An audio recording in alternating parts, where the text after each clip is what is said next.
As crianças, todas as crianças até 12, vem cá, todas elas, para a gente orar por vocês, vem cá, já desceram? Até 6, perdão, até 6 então, crianças até 6, cadê as crianças até 6? Laurinha, ô menino bonito, vem cá para a gente orar, crianças até 6, traga a sua criança, viu? Às vezes as crianças estão aqui, mas já passaram dos 6, né? Senhor Jesus, nós te agradecemos, assim como nós temos sido abençoados, eu sei que os teus filhos também serão, o coraçãozinho delas, Senhor, o Senhor também tem alcançado, é que nessa noite não seja diferente, que eles possam ser ministrados, abençoados, através, Senhor, da aula que eles terão. Em nome do Senhor Jesus que nós oramos, em nome do Senhor Jesus nós concordamos e todos juntos dizemos amém. Deus abençoe, em nome de Jesus, amém, amém. Dá melhor, Rafinha? Isso, glória a Deus. Isaías 40.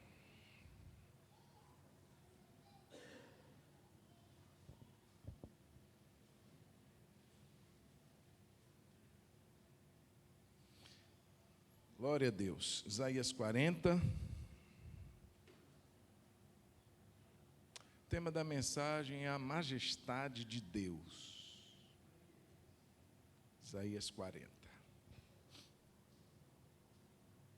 Hoje, irmãos, muitas palavras que nós paramos para ouvir, elas têm como foco o homem. Não que às vezes a gente não precise, né? Alguém um dia estava falando de uma certa música, que fala mais ao homem do que a Deus. E alguém debatia, dizendo assim, não, mas música de culto tem que exaltar só a Deus. Ok, é isso mesmo. Só que, algumas vezes, irmãos, é inegável, a gente precisa também ouvir uma palavra que nos renove, que nos console como pessoas, e não há nada de errado nisso. Mas o problema é esse foco exacerbado, é quando a gente vê que o Senhor tiraram o centro do culto de Deus e colocaram no homem. Então o culto deixa de ser cristocêntrico e passa a ser antropocêntrico. Então a gente vem só para ter as nossas necessidades supridas. Então eu posso sair daqui avaliando se eu gostei, se eu não gostei, que nota eu dou para o culto. E Deus está assim, e eu. Não é que Deus fica assim mendigando, não, irmãos. Deus não precisa. Mas é injusto a gente dizer que está vindo para cultuar a Deus e só se fala na gente. Só se foca na gente. E Deus está do lado de fora batendo na porta. Lembra da igreja lá do Apocalipse? Tua porta e bato. Não foi na porta de um boteco, foi na porta da igreja que Jesus estava batendo. Então, irmãos, eu queria ler esse texto, porque ele fala o próprio título, eu estou seguindo o título do próprio texto de Isaías, que na minha Bíblia vem como a majestade do Senhor. Acompanhe a leitura comigo. Quem na concha de sua mão... Veja que agora são feitas algumas perguntas, eu vou ler corridamente. Quem na concha, todo mundo achou? Isaías 40, 12, perdão. 40, 12.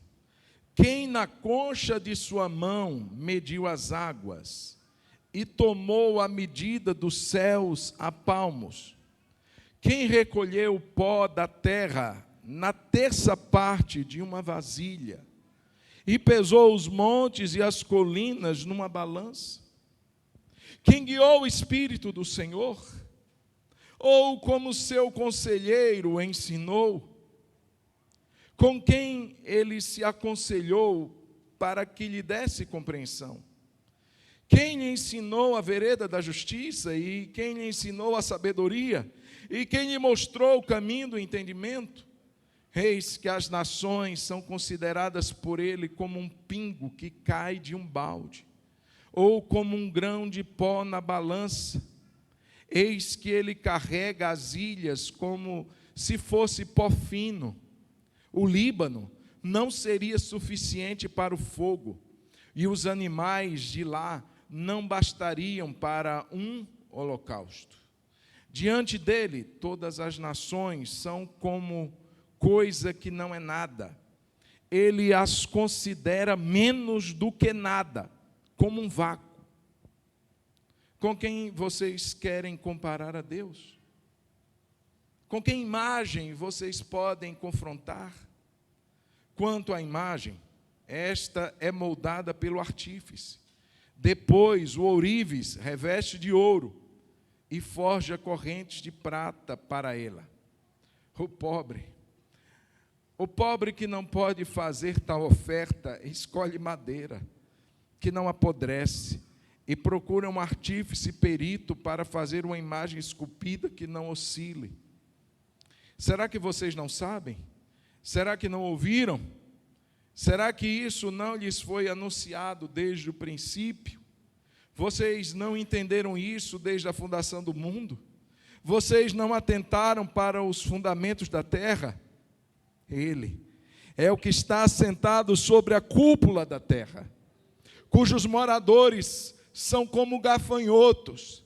É Ele quem estende os céus como cortina e os desenrola como tenda para neles habitar. É Ele quem reduz a nada os príncipes e torna em nulidade os juízes da terra. Mal foram plantados e semeados, mal se arraigou na terra o seu tronco, já secam. Quando um sopro passa por eles e uma tempestade os leva como palha. Com que vocês vão me comparar? A quem eu seria igual? Diz o santo. Levante os olhos para o alto e veja quem criou estas coisas.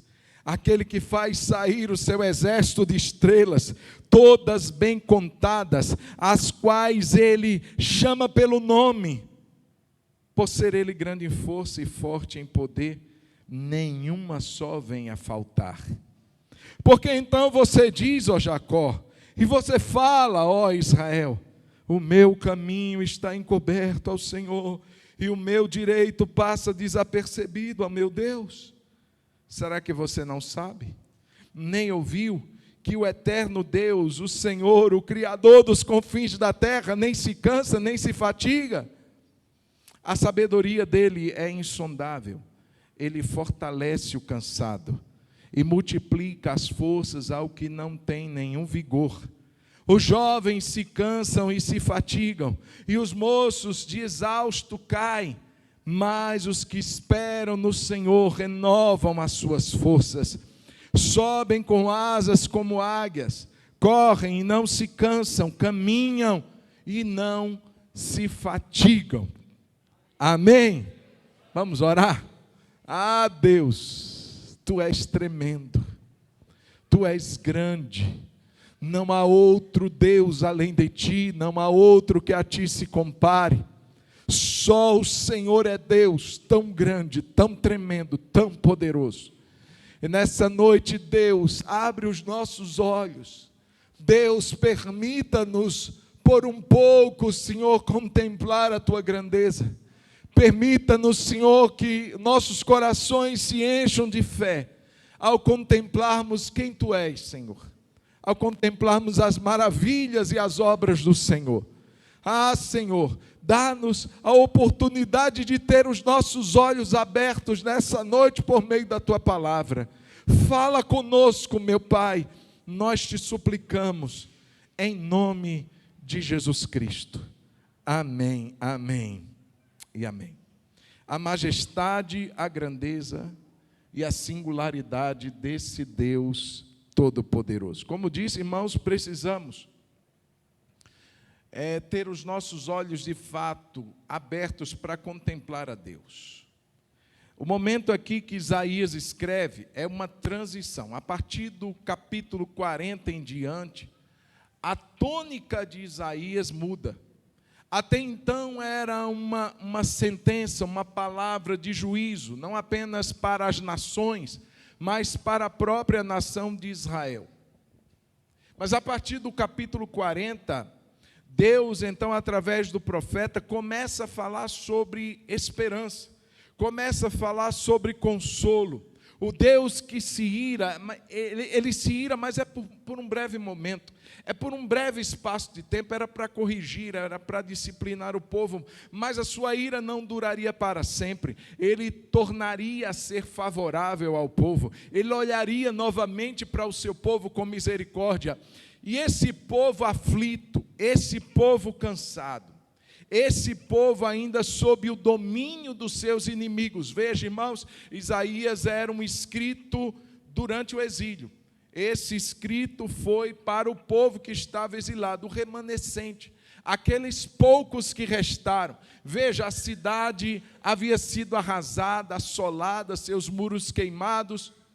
O povo tinha que passar por um período de disciplina, 70 anos, era o tempo da disciplina do povo, mas nesse tempo Deus levantava os seus profetas para trazer essa palavra de esperança. Eu gosto da palavra de Abacuque, quando ele diz: aviva a tua obra, Senhor, e no meio dos anos torne-a conhecida. Esse no meio dos anos, irmãos, me chama a atenção. Porque é muito comum a gente receber uma palavra de Deus, uma promessa de Deus, e a gente se sente animado por essa promessa, mas no decorrer do tempo a gente vai perdendo gás. A gente vai esmorecendo, a gente vai vendo os problemas, muitas vezes que não mudam, às vezes até se avolumam, eles crescem e a gente diz assim: pronto, Deus não está mais comigo, Deus não se lembra mais das promessas que Ele um dia me fez. Por isso que esse no meio dos anos é importante, e é interessante porque agora vem Isaías no capítulo 40, e a tônica agora muda. É uma palavra de consolo, é uma palavra de esperança, e é interessante que nessa segunda parte, irmãos, que nós lemos a partir do verso de número 12, ele vai começar uma série de perguntas. Quem? É como se Deus estivesse confrontando o povo acomodado. Vocês estão olhando e contemplando apenas as lutas que vocês estão passando, mas não era de se estranhar, irmãos. Estar na condição deles não era fácil. Estar exilado, distantes da terra da promessa, distantes da terra na qual eles peregrinaram, eles cultivaram aquele sentimento de fé, tomaram posse, conquistaram, e agora, por conta da desobediência, eles estarem cativos, escravizados, não era tão fácil assim. Mas então vem essa série de perguntas, como que para tirá-los dessa realidade, de escravos, de pessoas sem esperança, de pessoas exaustas, de pessoas cansadas, talvez esmorecidas de esperar. Deus então vem com uma série de perguntas para que esse povo dê uma balançada, uma chacoalhada, uma sacudida e perceba que existe uma outra realidade, uma realidade maior para a qual Deus nos chama. Contemplá-lo além dessa ótica das dificuldades, mas contemplá-lo de fato quem Ele é. O propósito era esse, era despertar fé, despertar no coração do povo abatido, cansado, esperança e renovo para uma libertação prometida. Deus não haveria de falhar nas suas promessas, Deus não haveria de deixar as suas promessas caducarem, mas no tempo certo, Deus estaria agindo em favor do povo. Deixa eu te dar uma palavra. Talvez você esteja espiritualmente falando na sua jornada de fé, embora o ano esteja apenas começando, mas quem sabe na sua jornada de fé, de peregrinação espiritual, você esteja num tempo assim de exaustão, você esteja vivendo um tempo em que você não está vendo promessas se cumprindo na sua vida, o tempo está passando, você diz assim, Deus não se lembra de mim. Deixa eu te dar uma palavra de esperança nessa noite. Deus não se esquece de nada que Ele nos promete. Deus não é homem para mentir, não é filho do homem para se enganar, nem tampouco se arrepender. O que Ele fala, Ele cumpre. Ele é Deus para fazer valer a sua palavra. E Ele está dando essa palavra de esperança. Ei, você está cansado? Eu renovo suas forças. Se você esperar em mim, você vai subir com asas como de águia. Os jovens, pela sua muita força, vão caminhar, vão correr, vão se cansar. Mas os que esperam no Senhor renovarão as suas forças. Amém, queridos? Então, irmãos, eu peço a Deus que nessa noite nos permita ver um pouquinho da sua grandeza. Um pouco da sua glória. Eu li uma história, irmãos, de Agostinho. Alguns o chamam de São Agostinho ou Santo Agostinho, devido à tradição. Irmão, deixa eu só te esclarecer, não fica encucado com esse negócio, não. Por quê? Porque a história da igreja, ela vem antes da história do protestantismo, irmão. Então, às vezes, a gente vai ler um texto, eu não leio esse tipo de texto porque eu sou evangélico. Irmão, nem evangélico existia na época de Agostinho. Era cristandade.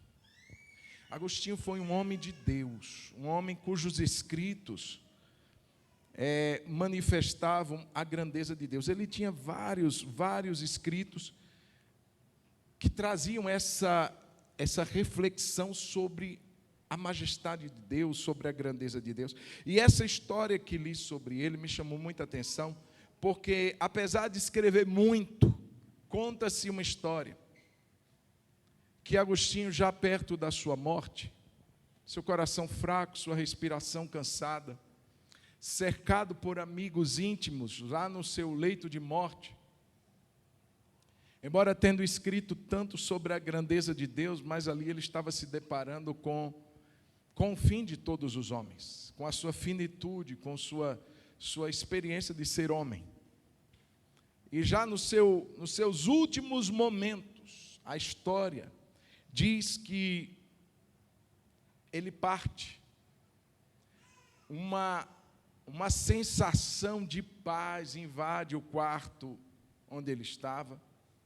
As pessoas que ali estavam também viram aquele momento como um momento que Deus o havia recolhido. E diz que, de repente, ele abriu os olhos. Ele abriu os olhos por um instante. E o rosto dele brilhava. E diz a história que ele diz para aqueles que estavam lá: eu vi o Senhor. E tudo que eu escrevi sobre ele não passa de palha. E morreu. Uau.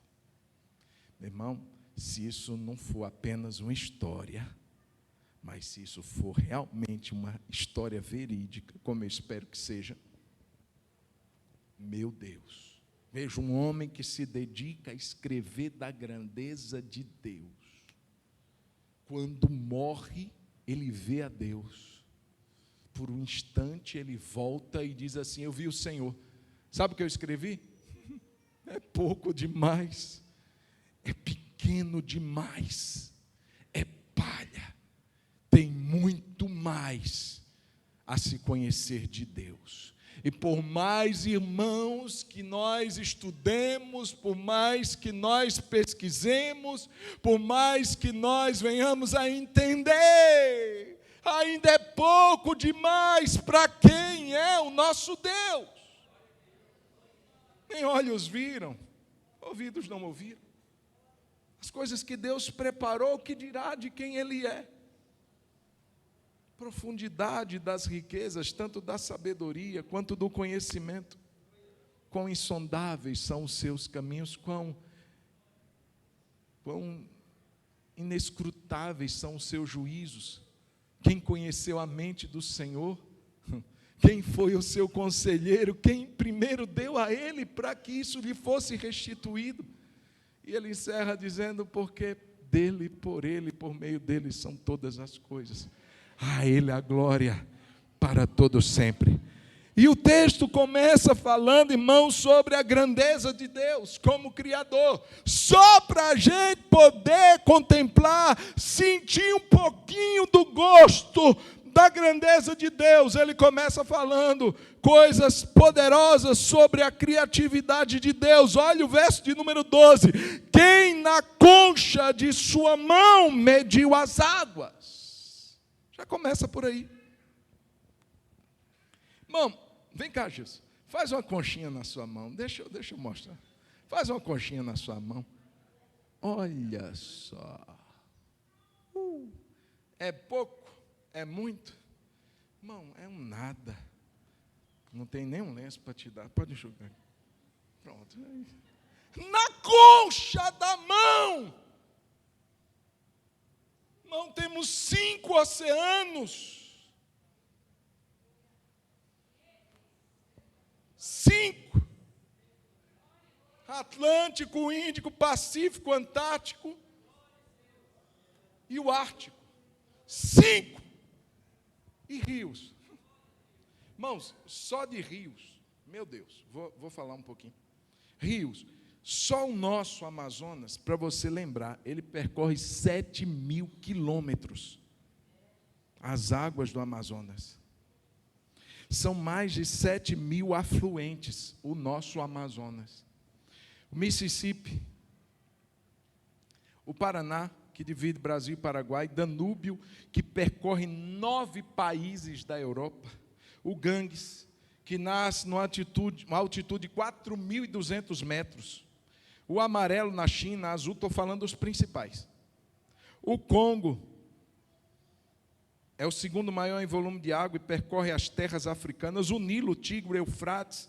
Irmãos, fora, eu estou falando só de um no Brasil, eu não falei do Madeira, eu não falei dos demais. Deus mediu as águas na conchinha das suas mãos. Ele pergunta: quem? Quem você vai comparar a Ele? Que na sua mão mediu as águas. Mas esse Deus Criador, diz a Bíblia no verso de número 12, Ele tomou a medida dos céus a palmos.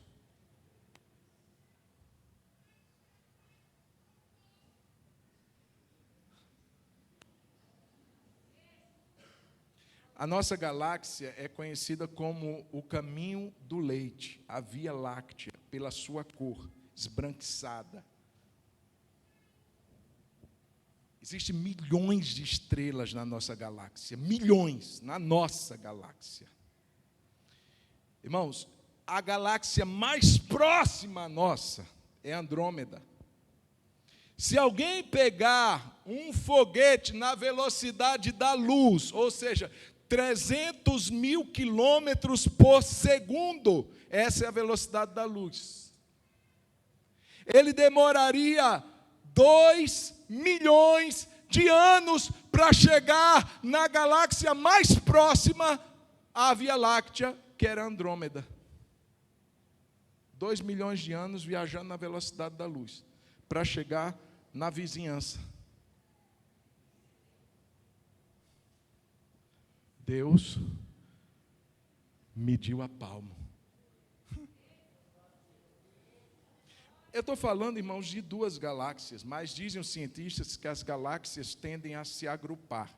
Então, a nossa Via Láctea, com a Andrômeda, ela está agrupada a mais 28 galáxias. Um agrupamento de 30. A gente mal conhece a nossa. Aliás, a gente não conhece a nossa. E a vizinha, muito menos. E as demais 28, irmãos, isso é só um agrupamento. Mas assim como esse agrupamento de 30 galáxias aproximadamente, existem mais uma pancada de outros tantos agrupamentos de galáxias e milhões e bilhões e bilhões de estrelas.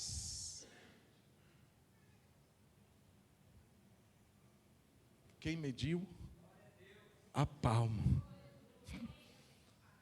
Só para a gente poder assim, sentir um gostinho desse Deus. E a gente fica preocupado com aquela conta de água que a gente não pagou ainda. Com aquele problema que a gente não resolveu na nossa casa. E servindo um Deus como esse, que mede as águas na concha da sua mão, e a palmo, ele mede os céus. Mas não para por aí. O Criador é dos céus, das águas, mas ele diz que ele mede a terra. Olha o que diz a Bíblia aqui, ó. Quem recolheu o pó da terra na terça parte de uma vasilha. Deus só precisou da terça parte de uma medida de uma vasilha para recolher todo o pó da terra. Ou seja, toda a parte seca que existe na nossa terra, ele só precisou de um terço da sua vasilha. E ele continua. E pesou os montes numa balança. Irmãos, isso começa apenas a mostrar para o povo quem era o Deus dele. O povo tomado pelas incertezas do cativeiro, o povo tomado pela ansiedade de estar numa terra como aquela, o povo tomado pelo medo de dizer assim, quando será que um dia a gente vai poder voltar? Para de olhar para isso, olha para ele, olha para quem é ele, olha para a grandeza dele. É como se Isaías estivesse dizendo, antes de eu começar os demais capítulos do que eu tenho para escrever, deixa eu trazer sua visão para o que é importante. Só você não vai entender nada. Olha para Deus. Eu vou trazer promessas, eu vou trazer palavras, mas se você não entender quem é Deus, não visualizar a grandeza dele, você vai ser tomado por um desânimo. Então olha para ele. Quem tomou as águas na concha? Quem mediu o céu a palmo? Quem usou a terça parte de uma vasilha para medir toda a terra? E quem pesa as nações e os montes numa balança de precisão? Que poder ilimitado! E ele vai começar a falar da sua sabedoria. Olha o verso 13. Quem guiou o Espírito do Senhor? Quem foi o conselheiro dele? Embora tenha muita gente que gosta de fazer isso, embora tenha muito crente que acha que Deus está precisando dos seus conselhos, das suas orientações, pessoas que querem mostrar para Deus como que Ele tem que fazer as coisas, que acha que Deus, Ele não tem um plano traçado para nada, que Deus ele é pego de surpresa nos problemas que nos acontecem, que Ele já de antiguidade já não sabia de nada, e assim desavisadamente Ele, o que é que eu vou fazer agora? Não, quem foi o conselheiro do Senhor? Quem chamou Deus no gabinete e disse assim, vamos para uma conversa, deixa eu te orientar como é que você tem que fazer, porque vai que você não sabe. Quem foi o conselheiro dele? Quem o ensinou? Com quem ele se aconselhou para que lhe desse compreensão? Quem lhe ensinou a vereda da justiça? Ou quem lhe ensinou a sabedoria? Ou quem lhe mostrou o caminho do entendimento? Irmãos, esse é o nosso Deus, cujo Espírito, em meio ao caos do Gênesis, pairava sobre a face das águas. Não é que ele estava ali à toa. A Bíblia diz no Gênesis que a terra estava um caos, sem forma e vazia. E o Espírito de Deus, eu gosto da versão que diz, mas o Espírito de Deus, mostrando que Deus intencionalmente estava no controle de tudo, pairava. Aquele pairar é mais do que a sensação de alguém que está empinando uma pipa. Esse pairar é na na sua raiz hebraica, quer mostrar energizava. Jesus, o Espírito Santo, naquele momento de caos, ele já estava como que incubando, trazendo energia para a terra, produzindo algo, tornando aquele lugar favorável para o que viria depois. Veio o primeiro dia, Deus formou isso. Veio o segundo dia, Deus formou aquilo. O Espírito estava criando um ambiente para que isso tudo acontecesse. Irmãos, Deus não precisa do nosso conselho. Quem é o mais sábio de nós? Quem é o mais entendido de nós? Nenhum de nós poderíamos chamá-lo num canto e aconselhá-lo. A sabedoria do Senhor é indescritível. Seu poder é ilimitado. Verso 15. As nações são consideradas por ele como um pingo que cai de um balde. Já viu quando você pega um balde e esvazia ele todo? E lá no fundinho dele sobrou um pingo. Ele está dizendo, são as nações diante de Deus. Um pingo que cai do balde. O que restou dele. O que ficou de resto. Pronto, essas são as nações. Irmãos, é para nos humilhar mesmo. É para a gente baixar a nossa crista. A gente que se acha, o ser humano que se acha assim, uau, sou o cara. Não, irmãos, se as nações são como um pingo, eu sou uma nanopartícula daquele pingo. O ser humano que se acha Deus, que ouviu o sussurrar da serpente e come, porque no dia que você comer, você vai ser igual a Deus. Não vai ser. Um pingo. Verso 15. É como um pingo que cai do balde, como um grão de pó na balança. Um grão. Um grão de pó são as nações consideradas por ele. Um grão de pó na balança. Quando termina de pesar, que faz toda aquela limpeza, ficou um grãozinho de pó. São as nações perante o nosso Deus. Eis que ele carrega as ilhas como se fosse um pó fino. Aí vem o verso de número 16. Você está acompanhando aí comigo, irmão? As nações, o que é que podemos? Quem é? Irmãos, a gente fica olhando o cenário mundial, né? Salmo 2 diz assim, por que se enfurecem as nações contra Deus? Pastor, a guerra do Armagedon. As nações se levantarão. Um pingo, irmão, que ficou no balde. Um grãozinho que foi esquecido na balança. Está com medo de quê? Deus está no controle de tudo. Seu poder é ilimitado, sua sabedoria é ilimitada. Vamos sacrificar o Senhor. Vamos lá, verso 16. Vamos oferecer um holocausto para Deus. O Líbano era uma das maiores florestas da antiguidade. Diz que lá no Líbano, conhecida pela sua grande quantidade de cedros, já ouviu falar dos cedros do Líbano? Pois bem, esse cedro chegava a medir 35 metros de altura, por 14 metros de circunferência.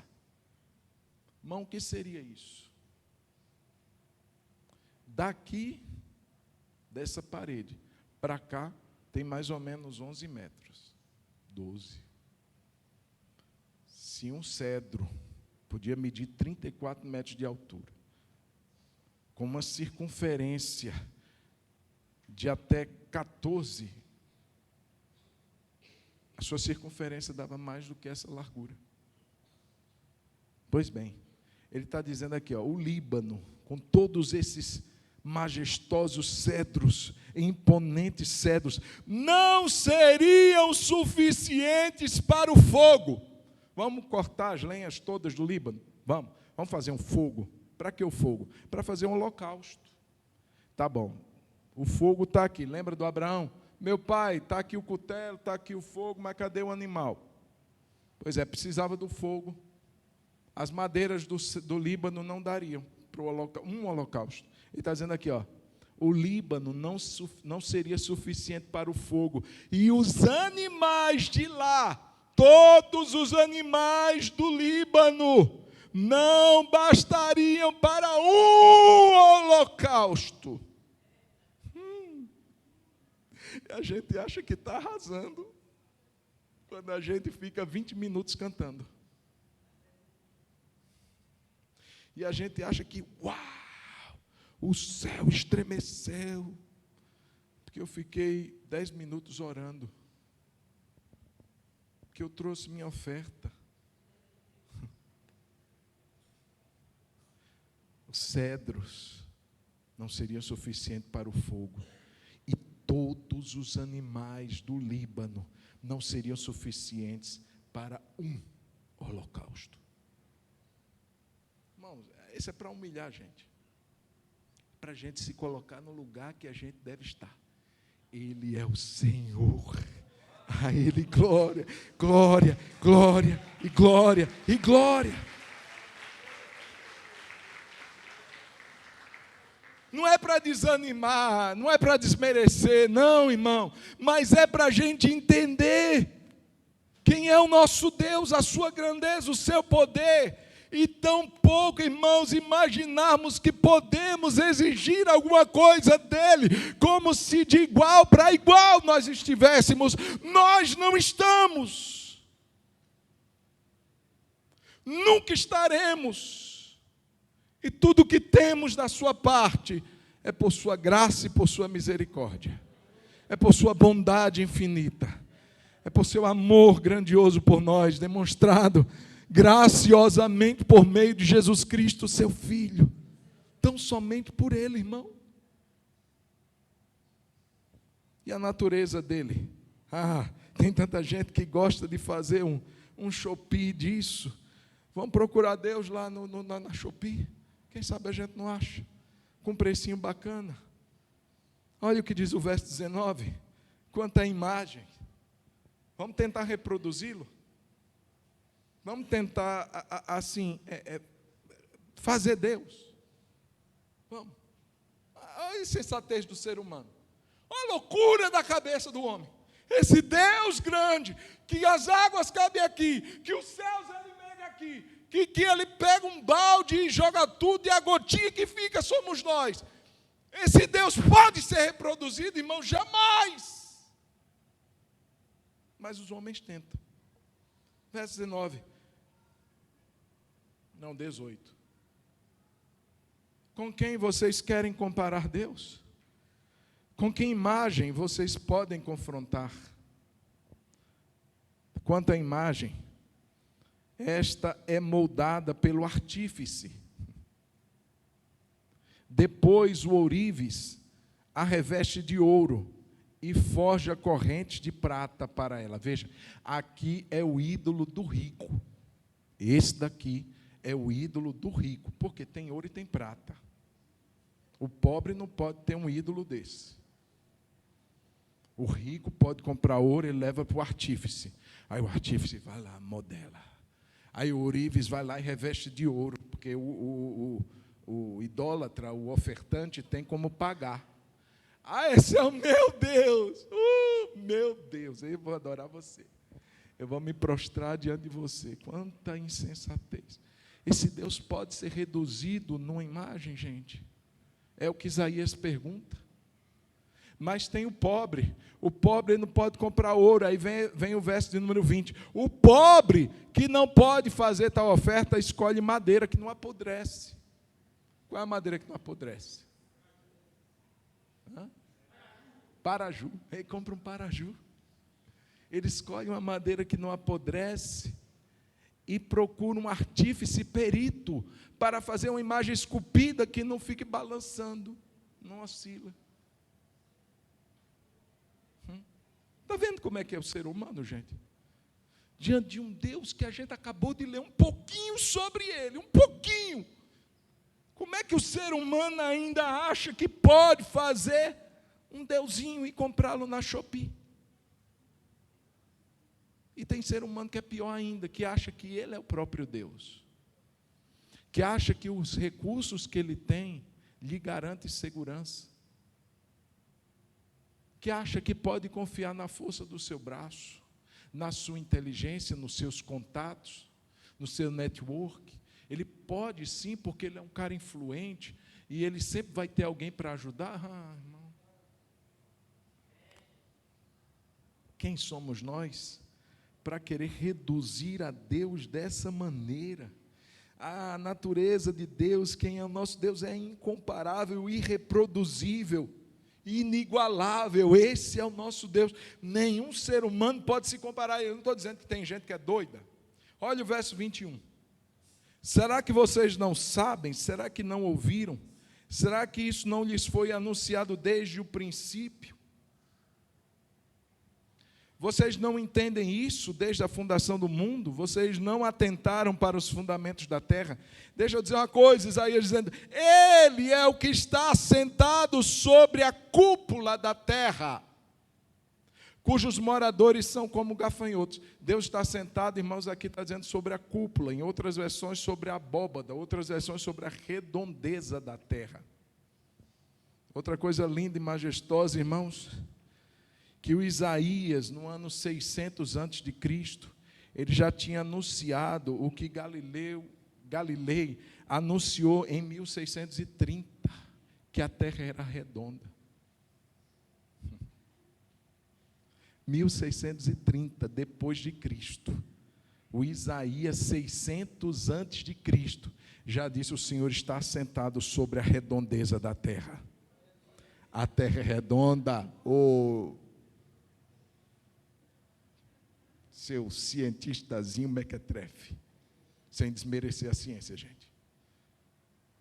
Deus está sentado e Ele olha para a terra, e os moradores, Ele está dizendo aqui, são como gafanhotos. É Ele quem estende os céus como cortina e os desenrola como tenda para neles habitar. É Ele quem reduz a nada os príncipes. Ele reduz a nada os príncipes e torna em nulidade os juízes da terra.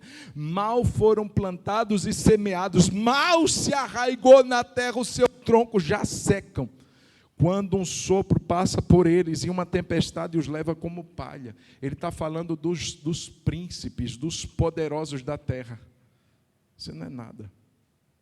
Diante de Deus, irmão, não tem título, não tem poder, não tem status. Ah, pastor, ele é o fulano, e daí? Ah, pastor, ele pode, ele é rico, ele é poderoso. Irmão, é gafanhoto diante dos olhos de Deus, é nada diante dos olhos de Deus. Ele está sentado sobre a abóbada da terra, e olha para baixo assim, bichinho. Teve um que desafiou, disse que vai até as portas do céu para se rebelar contra Deus. Um grandão aí, que lança foguete para o espaço. Pois é, falou que vai até as portas do céu e vai se rebelar.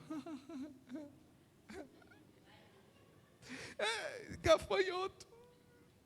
Gafanhoto.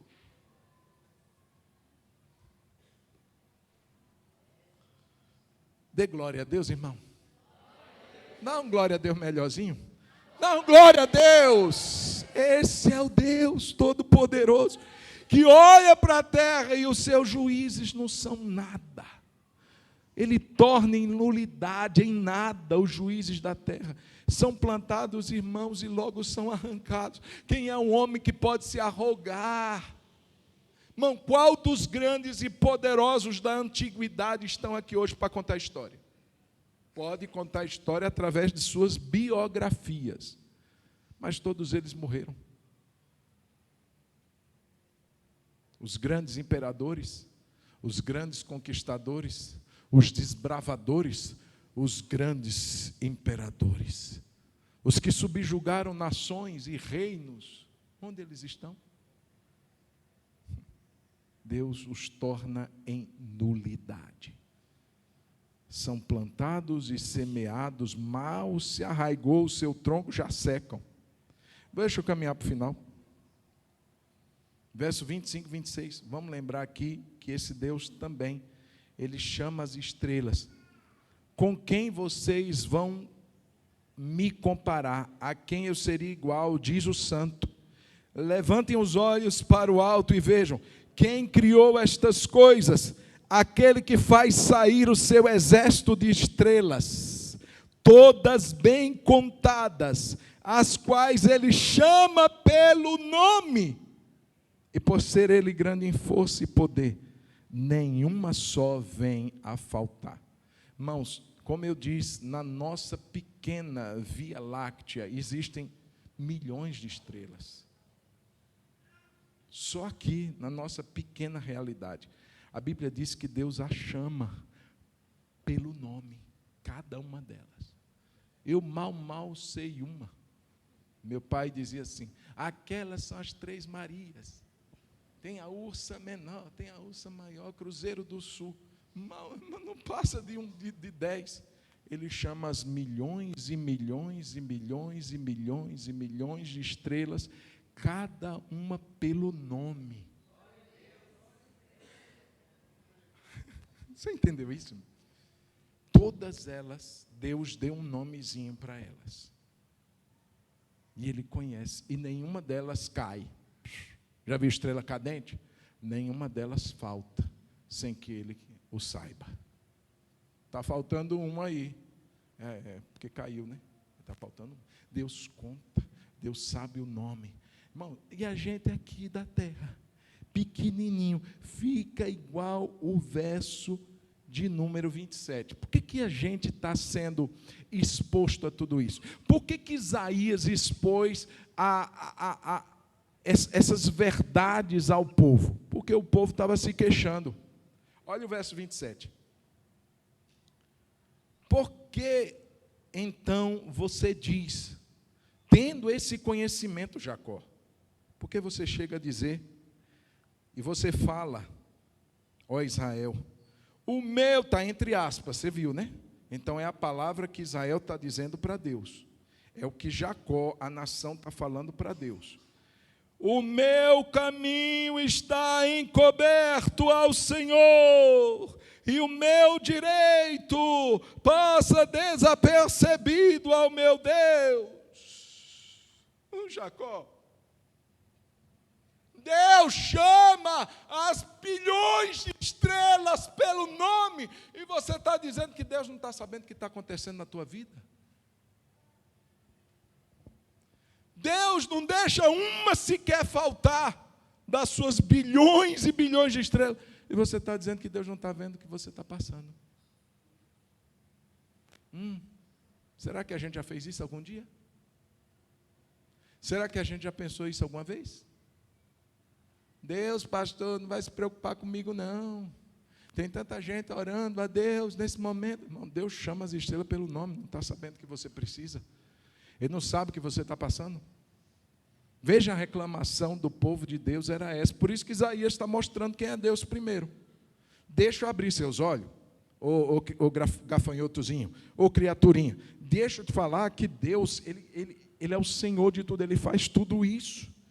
E você, que Deus criou para a sua glória, você acha que Deus não vai te ouvir?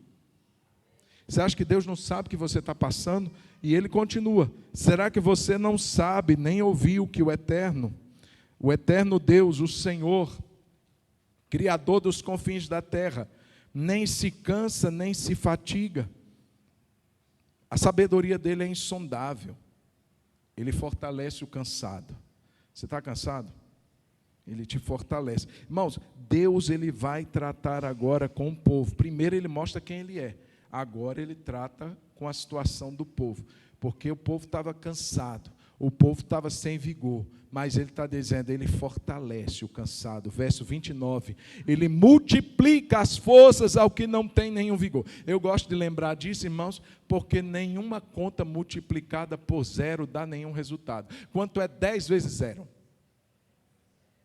Quanto é 100 vezes zero? 1000 vezes zero? 1.000.000 vezes zero? Irmão, não existe uma conta matemática que dê diferente de zero. Se é multiplicada por zero, vai dar Aí ele está dizendo que ele multiplica as forças ao que não tem. Olha aí na sua Bíblia. Vê se você ficar olhando para mim. Olha aí porque tem na sua Bíblia. Ele multiplica as forças ao que tem zero de vigor. É o único que tem resultado quando multiplica por zero. Não tem zero, não tem nada de vigor, mas Deus multiplica. Deus, Ele pega o cansado, o abatido, o exausto. Eu não consigo mais. Beleza, eu vou multiplicar, mas não tem nada para multiplicar, mas não preciso de nada para multiplicar. Eu sou Deus, eu vou renovar as suas forças e pronto.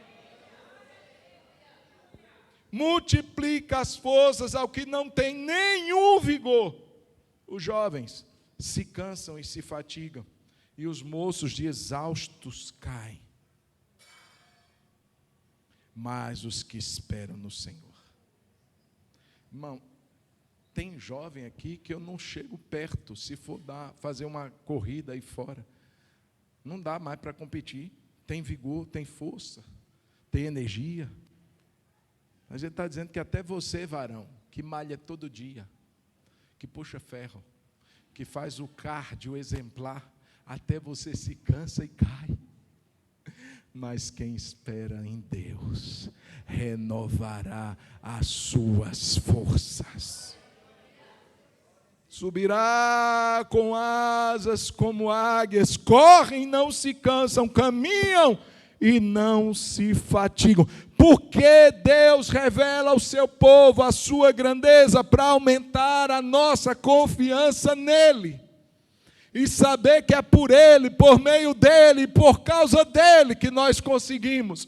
Não é porque a gente é bom, porque a gente é sábio, porque a gente é forte, porque a gente é esperto, porque a gente é isso, é aquilo. Não, é porque Ele faz tudo isso por nós. É dEle que vem a nossa força. A Ele seja glória por isso. E Ele sabe exatamente o que você passa. Se Ele sabe o nome das estrelas, não sabe aquele problema que você está passando, Ele sabe. Ele conhece o seu caminho, não está desapercebido ao Senhor. E Ele está nessa noite, irmãos, para aqueles que confiam nele. Ele tem uma promessa que Ele vai nos renovar. Ele está falando para o povo no cativeiro, para o povo cansado, exausto e abatido, para o povo que está sem esperança e sem expectativa. Tira os olhos do cativeiro, tira os olhos do problema. Ei, olha para o alto, para mim. Ei, estou aqui. Você está olhando para o lado. Você está olhando para os reinos que te subjugaram, para a Pérsia, para a Babilônia, para a Síria. Olha para mim, o Deus Todo-Poderoso. Essas nações é um pingo que ficou no balde, é um grãozinho que está na balança perdido, não é nada. Olha para mim, o Santo, o Poderoso, e se você continuar a esperar em mim, eu renovarei as suas forças. Guarde a promessa, porque Ele não falhará no que Ele nos prometeu. Vamos orar, vamos ficar de pé nesse instante. Deixa eu contar uma historinha para você, para a gente orar. O menininho perguntou para o pai. Já viu o menino perguntando coisa? Aí o menininho perguntou para o pai: pai, qual é o tamanho de Deus? Deus é grande ou é pequeno? Aí o pai, sabiamente, viu um avião lá no céu. Ele disse: filho, está vendo aquele avião? Aonde, pai? Lá em cima. Aonde, pai? Lá. E o filho custou a enxergar. Aí disse: ah, pai, é pequeno. Ele colocou o filho no carro e levou lá para o aeroporto. E o mesmo modelo de avião. Ele disse: e agora, filho? Uau, pai, esse daí é grandão. Esse daí é grande, pai. Olha o tamanho desse avião. Aí o pai disse: pois eu te respondo agora, filho. A grandeza de Deus depende da distância que você está dele. Se você estiver longe de Deus, você vai enxergar Deus bem assim. Agora, se você chegar perto de Deus, Ele vai ser bem grandão. O que Isaías está fazendo é levar a gente para o aeroporto. O que Isaías fez foi levar o povo para perto de Deus. Foi dizer assim: esse é o nosso Deus. Está vendo essas águas? Cabe na conchinha da mão de Deus. Está vendo todos esses astros, estrelas? Deus mede a palmo. E olhe que eles não tinham o conhecimento que a gente tem hoje. Está vendo essas nações poderosas que estão escravizando vocês? Perante Deus é uma gotinha que ficou no balde. E os reis poderosos, os juízes imponentes, gafanhoto, gente. Quem é grande é o nosso Deus. E se você esperar nele, Ele vai renovar suas forças. Se você esperar nele, se você não der conta de caminhar, você vai subir como a águia, que Ele vai te renovar. Ah, não tenho força nenhuma. Ele vai multiplicar as suas forças. Como você enxerga Deus? Pela distância que você está dele. Então eu queria que a gente orasse. Talvez você hoje está com os problemas maiores do que Deus. Talvez você olhe para as circunstâncias e ache que tudo ao seu redor está assim, afogaram Deus junto com você. Deus está assim: me socorram. Não. Ele é grande. Eu queria que a gente exaltasse a Deus. Vamos apagar. Apaga aí, por favor. Fecha os olhos. Agradeça ao Deus Todo-Poderoso. É o meu Deus. Cante isso para Ele. Cantarei quão grande é o meu Deus, e todos hão de ver quão grande é o meu Deus. Aleluia. Santo é o teu nome, Deus. Quão grande é o meu Deus, cantarei quão grande é o meu Deus, e todos hão de ver quão grande é o meu Deus.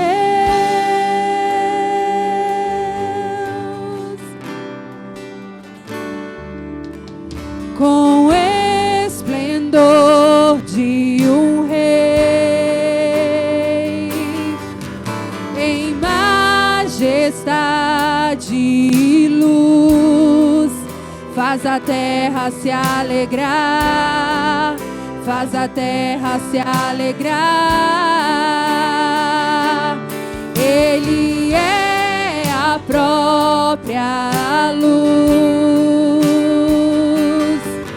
e as trevas vão fugir, tremer com sua voz, tremer com sua voz. Quão grande é o meu Deus, cantarei quão grande é o meu Deus, e todos hão de ver quão grande é o meu Deus.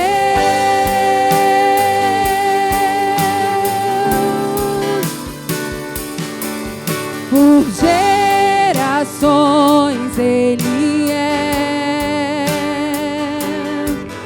o tempo está em tuas mãos, o começo e o fim, o começo e o fim.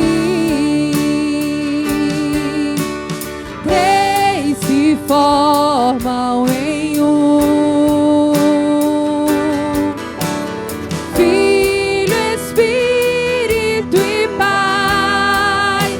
Cordeiro e leão,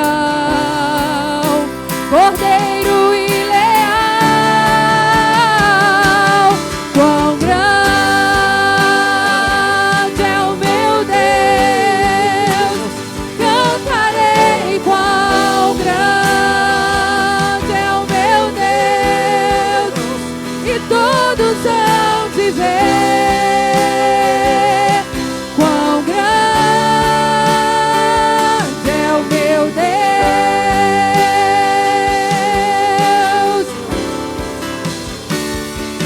quão grande é o meu Deus, cantarei quão grande é o meu Deus, e todos hão de ver quão grande é o meu Deus.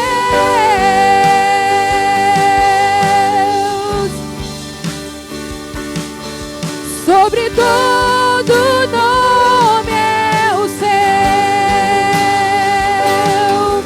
tu és digno do louvor. Eu cantarei quão grande é o meu Deus. Sobre todo nome é o seu, sobre todo nome é o seu, tu és digno do louvor. Eu cantarei quão grande é o meu Deus,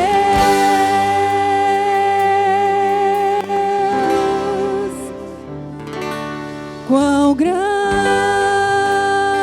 grande é o meu Deus, cantarei quão grande é o meu Todos hão de ver quão grande é o meu Deus.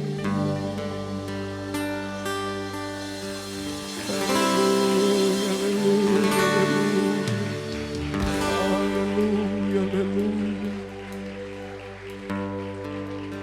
Eu queria que a gente orasse. Qual é o seu grande problema? Deixa eu falar bem devagar. Qual é o seu grande problema? Qual é aquele problemão que você está enfrentando? Tira o olho dele. Coloque em Deus agora. Esse que Isaías tentou descrevê-lo. Mas como Agostinho disse, eu vi o Senhor e tudo que eu tinha de compreensão é pequeno demais. Qual é o seu problemão? O big, o master, o hard. Qual que é ele?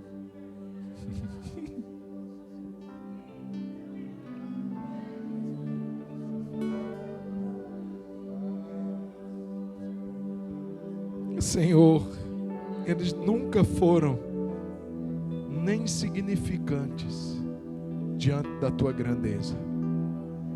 São grandes para nós, porque nós somos esses gafanhotos, nós somos pequenos. A enfermidade é grande para nós, porque nós somos limitados e finitos.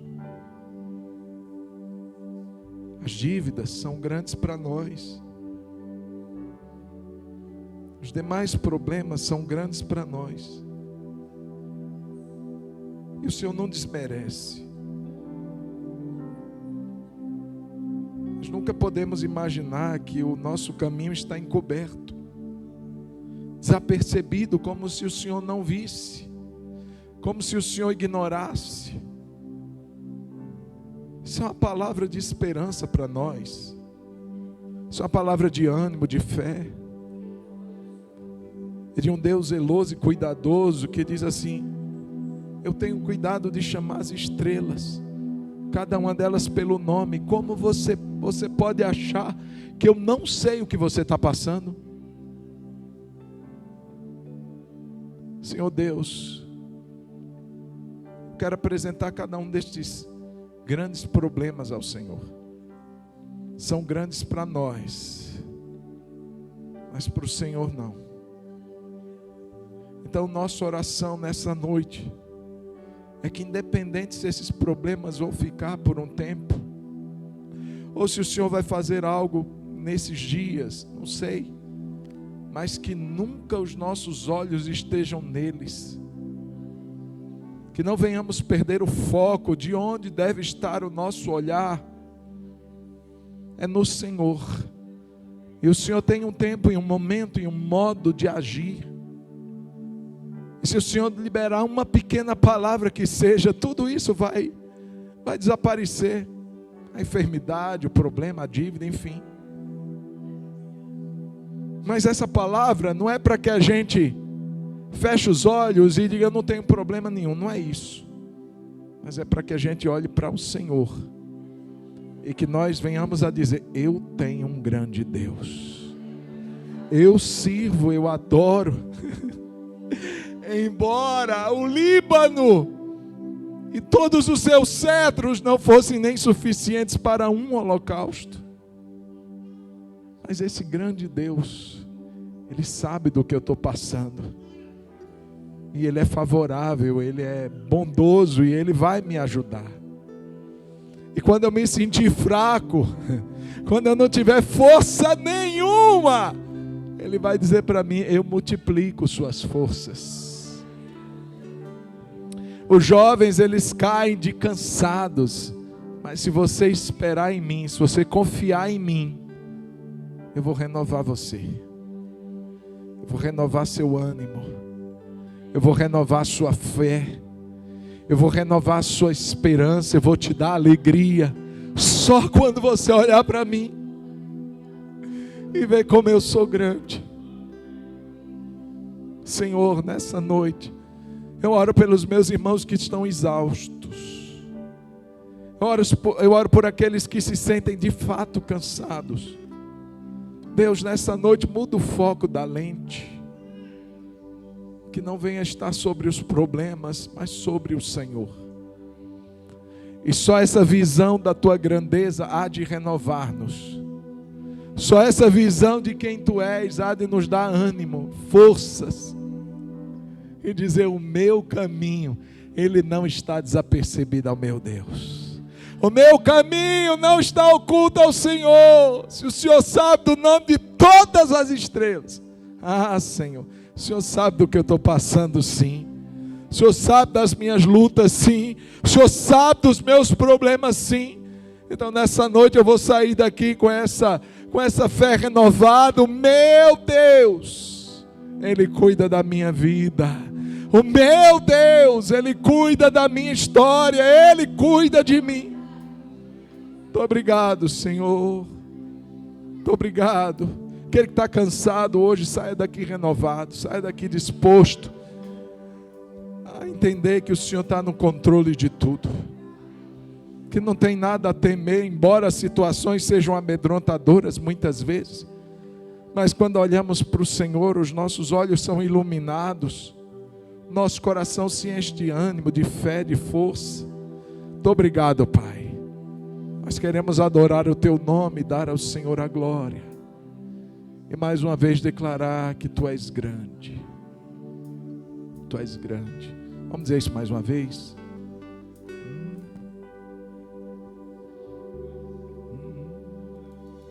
Quão grande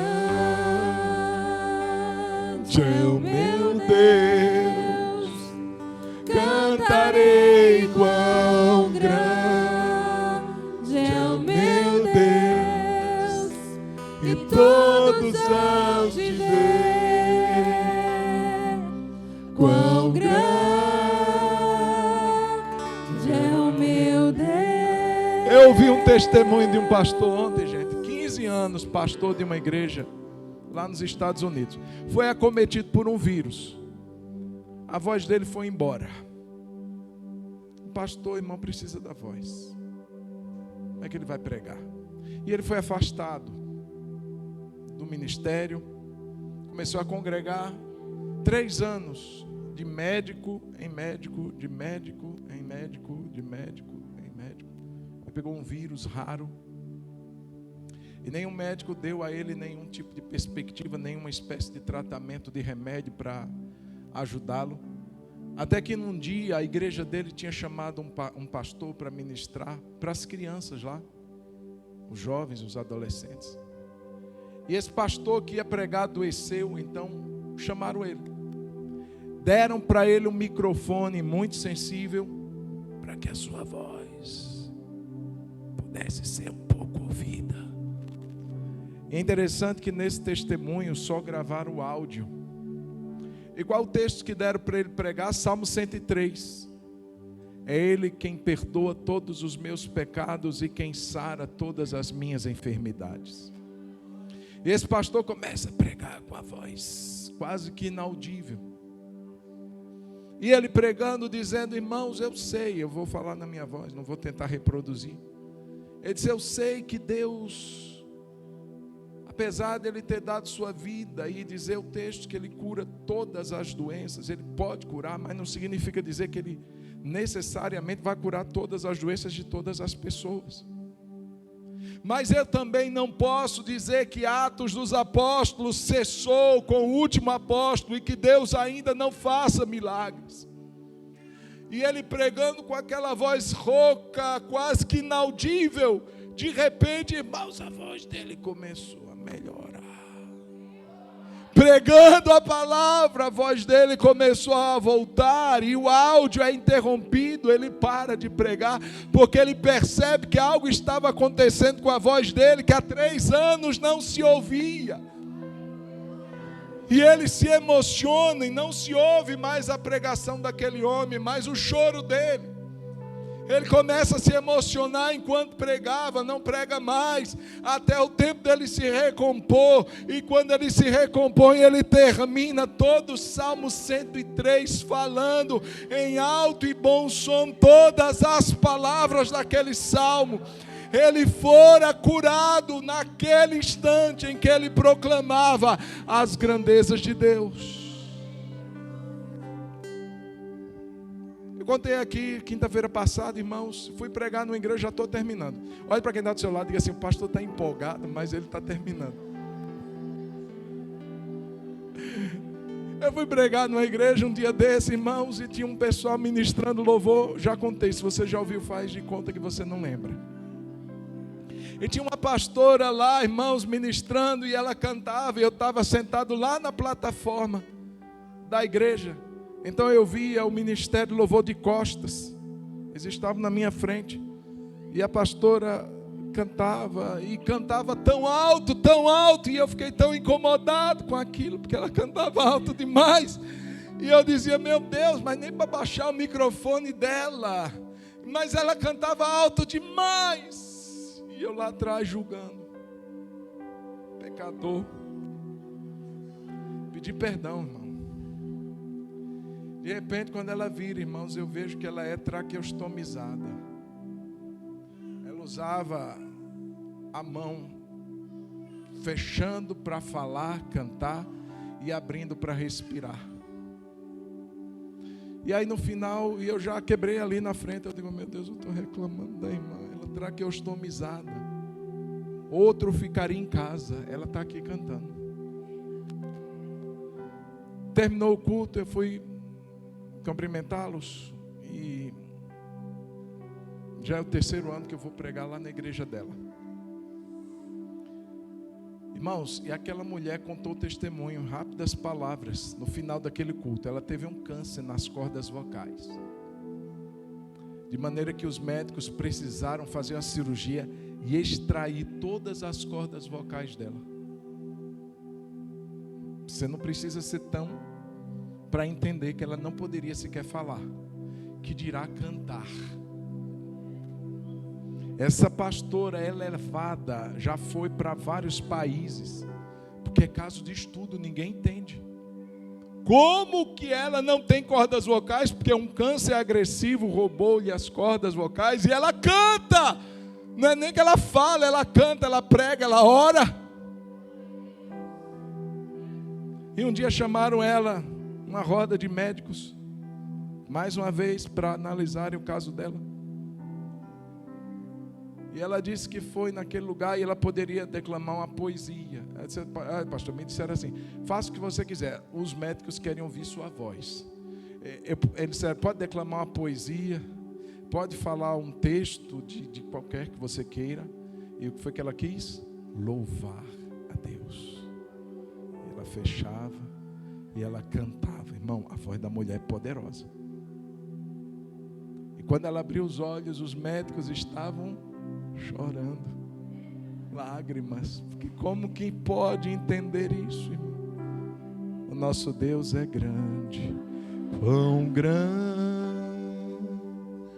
é o meu Deus. Você tem voz, então cante essa última vez. Aleluia, é o meu Deus, e todos hão de ver quão grande é o meu Deus. Mais uma vez. Ah, Senhor, Tu és grande. Quão grande é o meu Deus. Cantarei quão grande é o meu Deus. E todos hão de ver quão grande é o meu Deus.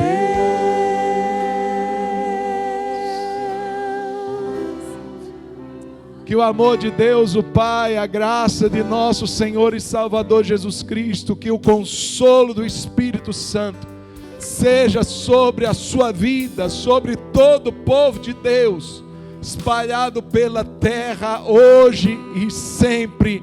Amém. Deus abençoe a sua vida. Vá em paz. Um ótimo domingo, uma ótima semana. Deus abençoe. 3 abraços para se despedir do seu irmão. Não saia sem abraçar alguém. Vá em paz e tenha uma ótima semana em nome de Jesus.